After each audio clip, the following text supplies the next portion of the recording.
bukid na naman. Ayan. Naglinis na sila, ng ano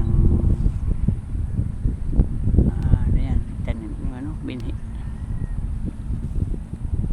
Ayan, bago lang yan, yung may watawat na puti na yan. Tanda yan na meron ng ano, tanim na binhi.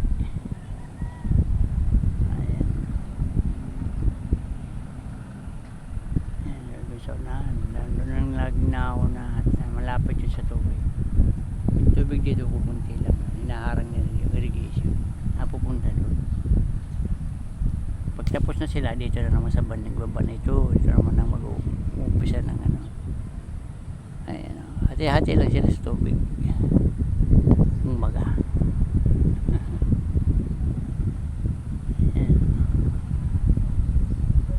Para naman sa bakasyon, after 3 months mag-aan na naman ulit. Ayan, ganda naman ang panahon, mahangin-hangin na namin December. Ayan ang dito sa amin, sa likod bahay namin yan. Hindi naman sa amin yan, nagkikibideo lang tayo.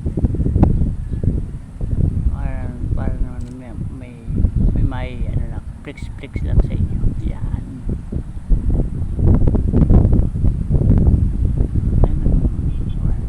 May bandang una yan, doon sa may puting bola, yung kung kita nyo yan, nandyan yung airport ng Daet.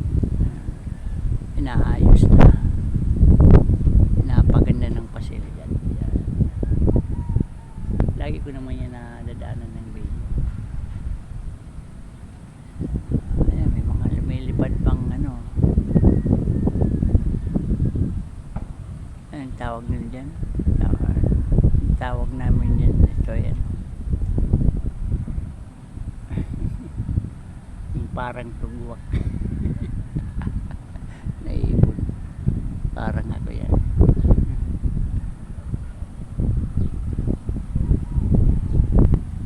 Yan ang update na na-flex ko dito sa amin.